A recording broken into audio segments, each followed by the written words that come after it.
নবম শ্রেণীর ছাত্রছাত্রীদেরকে গণিত অ্যাসাইনমেন্ট ক্লাসে অভিনন্দন জানাচ্ছি। আজকে আমি একটা পরিমিতির একটা অ্যাসাইনমেন্ট করব। অ্যাসাইনমেন্টটা হয়তো ইতিমধ্যে কেউ পেয়ে গেছো, আর যারা এখনো পাওনি দুই এক দিনের মধ্যে পেয়ে যাবে। এখানে দেখতে পাচ্ছ যে একটা বৃত্ত আছে, তারপর বৃত্তের নিচে একটা চিত্র আছে। এই চিত্রের মধ্যে এখানে লেখা আছে AB 15 centimetre, CD 7 centimetre, DE 5 centimetre, AG 12 centimetre. এখানে লেখা আছে চিত্রে ডিই সমান জিই। কর প্রশ্ন বিসি এর দৈর্ঘ্য নির্ণয় করো। বিসির দৈর্ঘ্য মানে এই যে বিসি।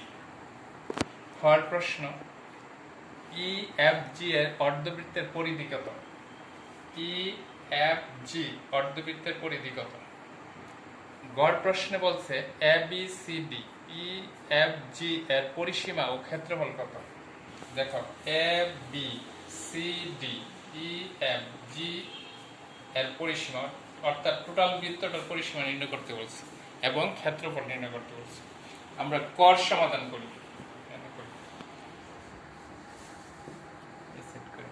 কর সমাধান বলছে বিসি বাহুর দৈর্ঘ্য। তাহলে বিসি বাহুর দৈর্ঘ্য নির্ণয় করতে হলে আমরা সি বিন্দু থেকে এবি বাহুর উপর সি এম লম্ব অঙ্কন করলাম। কোথায় থেকে? সি বিন্দু থেকে এবি বাহুর উপর সি এম। আর এদিক দিয়ে আমরা ডি বিন্দু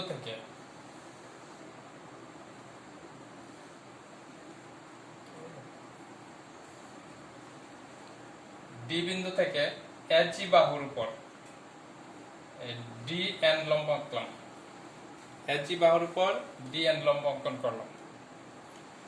আচ্ছা, এইখানে দেখো এবি বাহু 12 সেন্টিমিটার। তাহলে আমাদেরকে এই অংশটা বের করতে হবে। এই অংশটা আমরা কিভাবে বের করব? A N. এইখানে ডিই সমান হবে জি এন। তাহলে আমরা কি কাজ করছি? সি ও ডি বিন্দু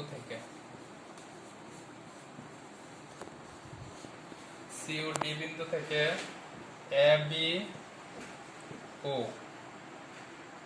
জি এ বাহুর উপর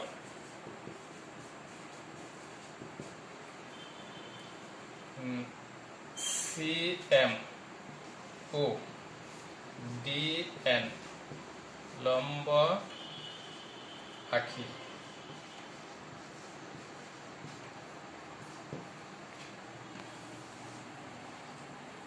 তো এখানে বলা আছে ডিই সমান জিই। তাহলে জিই সমান হবে ডিএম। আবার এদিকটা ডিই সমান জিএন। তাহলে আমরা লিখতে পারি ডিই সমান জিই সমান ডিএন সমান জিএন সমান 5 সেন্টিমিটার।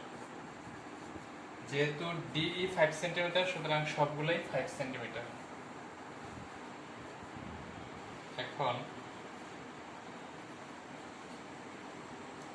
এ এন সমান হবে কি? এ এন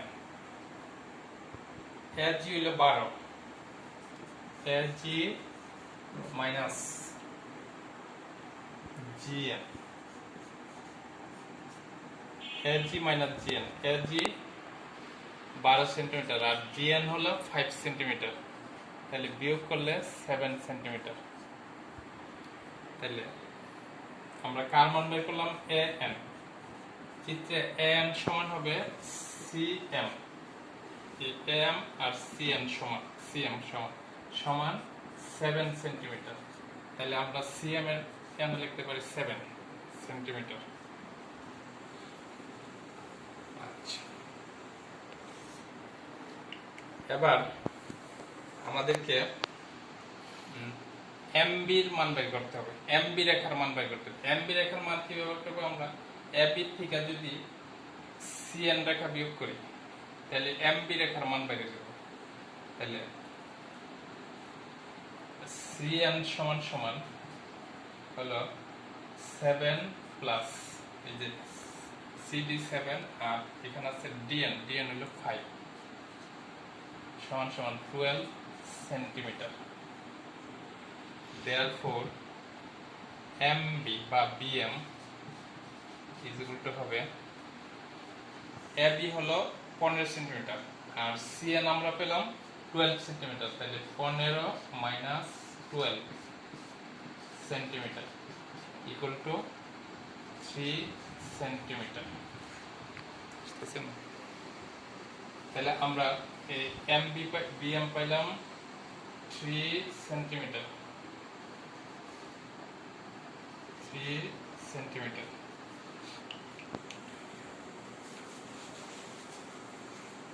তাহলে ত্রিভুজ এই যে আমরা এখান থেকে সি বিন্দু থেকে এই সিএম লম্ব আঁকলাম, তাহলে এই ত্রিভুজটা হলো সমকোণী ত্রিভুজ। ত্রিভুজ সি এম বি সমকোণী।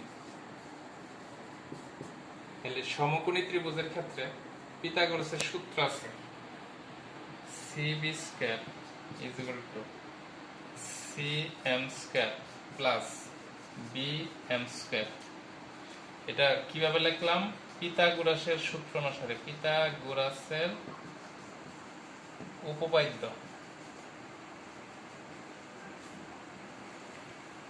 পিথাগোরাসের বলতে অতিভুজ স্কয়ার ইজ ইকুয়াল টু লম্ব স্কয়ার প্লাস ভূমি স্কয়ার। অতিভুজ স্কয়ার ইজ ইকুয়াল টু লম্ব স্কয়ার প্লাস ভূমি স্কয়ার।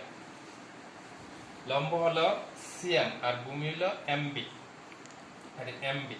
তাহলে সিএম এর মান হলো 7 স্কয়ার প্লাস এমবি এর মান হলো 3 স্কয়ার হবে 7 7 49 আর 3 3 9, এটা যোগ করলে 58। কার মান পেলাম?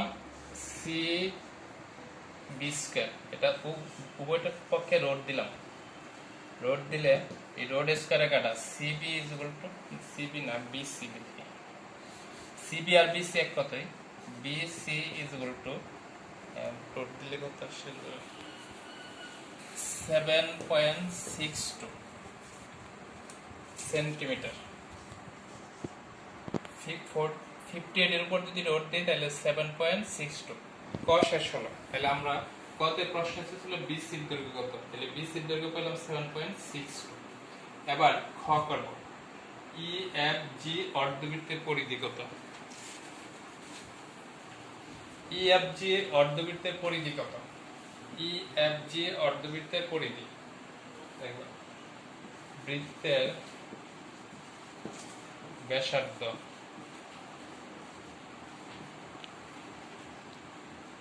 আর হলে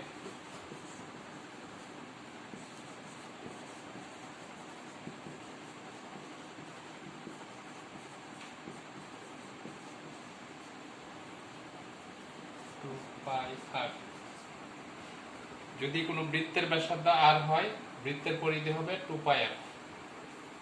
তাহলে therefore অর্ধবৃত্তের পরিধি হবে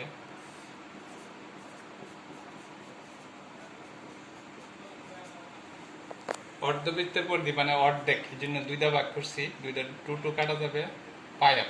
অর্ধবৃত্তের পরিধি পাই আর। তাহলে আমাদের যে বৃত্ত ইএফজি অর্ধবৃত্ত ব্যাসার্ধ আর এখানে জি 5 সেন্টিমিটার, তাহলে ব্যাসার্ধ হবে 5 বা 2 অর্ধেক হবে 2.5 সেন্টিমিটার। অর্ধবৃত্তের ব্যাসার্ধ আর হলো 2.5। তাহলে ই এফ জি অর্ধবৃত্তের পরিধি হবে পাই আর।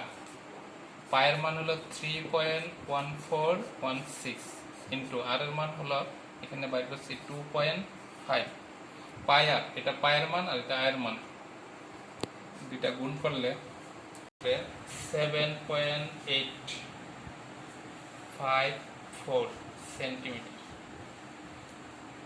তাহলে খর প্রশ্নের সমাধান হয়ে গেল। ইএফজি অর্ধবৃত্তের পরিধি কত? পরিধি হলো পায়ের মান হলো এটা, আর এর মান এটা, এত সেন্টিমিটার। খ শেষ হলো। এবার গ।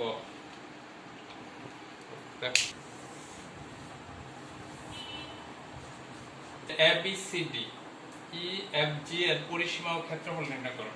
পরিসীমা, তাহলে প্রথমে পরিসীমা নির্ণয় করি। ABCD EFG এর পরিসীমা। পরিসীমা মানে হলো যে কোনো একটা ক্ষেত্রের তার চারপাশের যে দৈর্ঘ্য, এটাই পরিসীমা। সব দিকের দৈর্ঘ্য, যেমন এই যে ক্ষেত্রটা, এখান থেকে যদি এ বিন্দু থেকে শুরু হয়, তাহলে এ থেকে বি, বি থেকে সি, সি থেকে ডি, ডি থেকে এফ, ডি থেকে ই, ই এফ জি, তারপর এফ। এই যে অংশ রেখাটা, এটার দৈর্ঘ্য। চারপাশের যে রেখাগুলো আছে এটার মোট দৈর্ঘ্য। তাহলে এখানে প্রথম রেখাটা হলো এবি প্লাস দ্বিতীয় রেখা হলো বিসি প্লাস তৃতীয় আছে সিডি প্লাস ডিই প্লাস এখানে আছে ইএফজি প্লাস এখানে আছে জিএ। এই সবগুলার দৈর্ঘ্য যোগ করলেই পরিসীমা পাওয়া যাবে। তাহলে এবি কত আছে? 15। বিসি কত আছে? বিসি আমরা বের করেছিলাম 7.62। বিসি বাহুর দৈর্ঘ্য হলো 7.62 প্লাস সিডি হলো 7 centimetre plus DE 5 centimetre plus EFG, এটার ক্ষেত্র একটু আগে এর পরিধি বের করেছিলাম 7.854 এবং জিএফ প্রশ্নে বলা আছে 12 সেন্টিমিটার। তাহলে এই সবগুলা যোগ করি, যোগ করলে আসবে 54.474 সেন্টিমিটার। তাহলে পরিসীমা বের হয়ে গেল। A B C D E F G এর পরিসীমা হলো 54.474 সেন্টিমিটার। পরিসীমার বেলা সেন্টিমিটার স্কয়ার হবে না।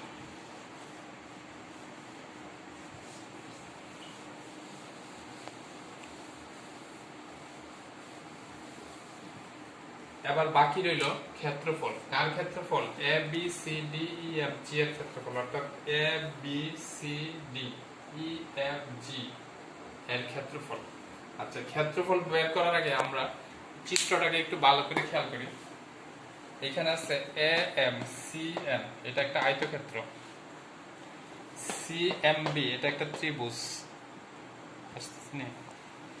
আর ডিই জি এন, এটা একটা বর্গক্ষেত্র। কিভাবে বর্গক্ষেত্র? এই চারটা বাহুর সমান, যেমন এই বাহুর সমান এই বাহু, এই বাহুর সমান এই বাহু। এটা 5 সেন্টিমিটার, এটা 5, এটা 5, এটা একটা বর্গক্ষেত্র।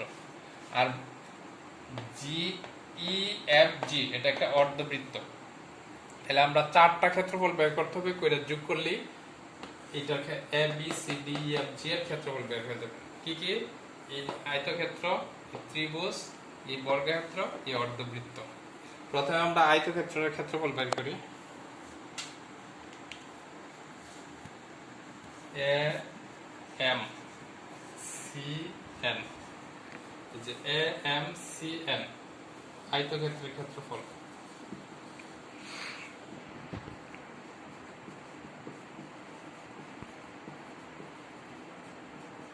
আয়তক্ষেত্রের ক্ষেত্রফলের সূত্র হলো দৈর্ঘ্য পূরণ প্রস্থ।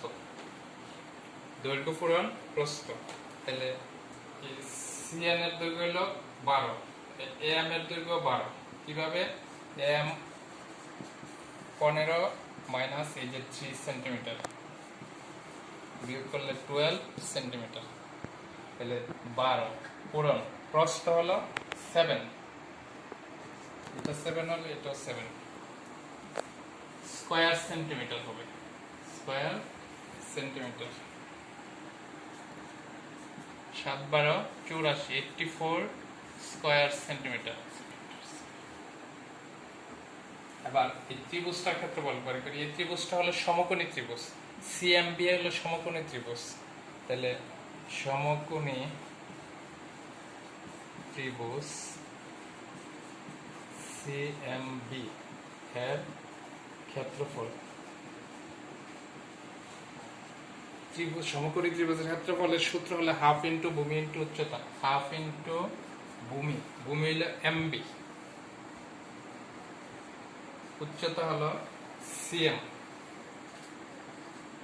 হাফ ইন্টু ভূমি ইন্টু উচ্চতা, হাফ ইন্টু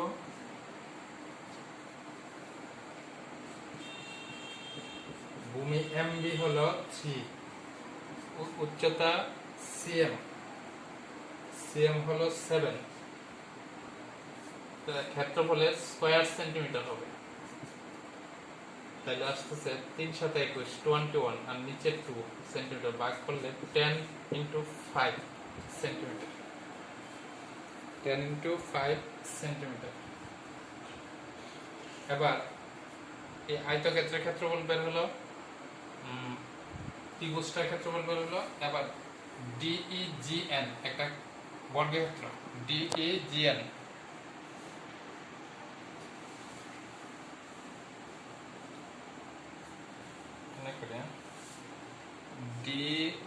ডিইজিএন বর্গের ক্ষেত্রফল, বর্গের ক্ষেত্রফলের সূত্র হলো বাহু স্কয়ার। বর্গের ক্ষেত্রফলের সূত্র হলো বাহু স্কয়ার। বাহুগুলা কত? 5, প্রত্যেকটা বাহুই 5, তাহলে 5 স্কয়ার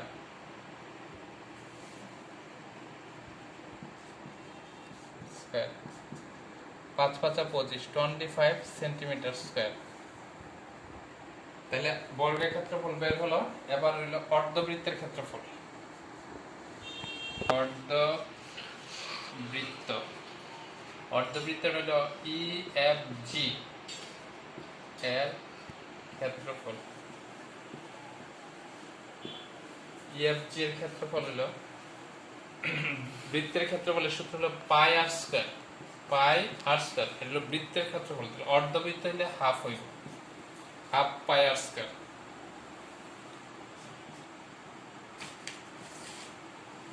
হাফ ইন্টু পায়ের মান হলো 3.1416 ইন্টু আর এর মান হলো 2.5 স্কয়ার হবে।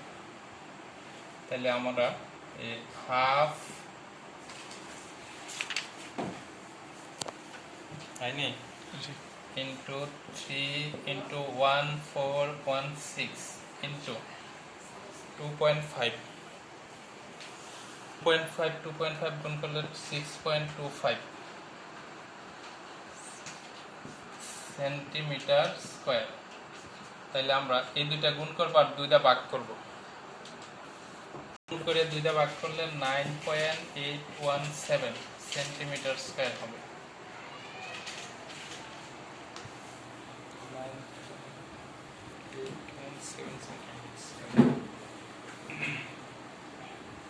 তাহলে আমরা চারটা ক্ষেত্রে পেলাম। আয়তক্ষেত্রটার ক্ষেত্রফল বের করলাম, সমকোণী ত্রিভুজ সিএমবি এর ক্ষেত্রফল বের করলাম, ডিইজিএন এই যে বর্গের ক্ষেত্রফল বের করলাম, অর্ধবৃত্ত ইএফজি এর ক্ষেত্রফল বের করলাম। চারটা ক্ষেত্রফল যোগ করলেই A B C D E F G এর ক্ষেত্রফল বের হবে, অর্থাৎ এই সবটা চিত্রের ক্ষেত্রফল বের হবে। এই অংশের এই বৃত্তটার ক্ষেত্রফল লাগবে না, কারণ এটা বর্গের ভিতরে আছে। তাহলে আমরা লিখতে পারি A B C D E F G এর ক্ষেত্রফল। প্রথম এ বি সি এর ক্ষেত্রফল হলো 84 প্লাস সমকোণী ত্রিভুজ সিবিএম এর ক্ষেত্রফল হলো 10.5 প্লাস ডিইজিএন এর ক্ষেত্রফল হলো 25 আর EFG এর ক্ষেত্রফল হলো 9.817, 25 প্লাস 9.817 সেন্টিমিটার স্কয়ার। তাহলে এই সবটা যোগ করি।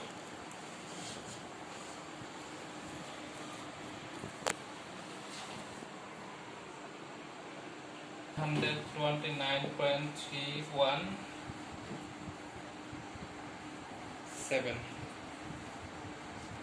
Centimetre square centimetre. তাহলে আমাদের এই তিনটা প্রশ্নের সমাধান হলো, আমরা এটা অ্যাসাইনমেন্টে আমি বোর্ডের স্বল্পতা এবং সময়ের স্বল্পতার জন্য পুরোপুরিভাবে বোঝাতে পারছি কিনা জানি না, কিন্তু তোমরা অ্যাসাইনমেন্টে ধারাবাহিকভাবে এটা লিখবে এবং সুন্দর করে স্পষ্ট করে লিখবে। সব ছাত্রদেরকে ধন্যবাদ।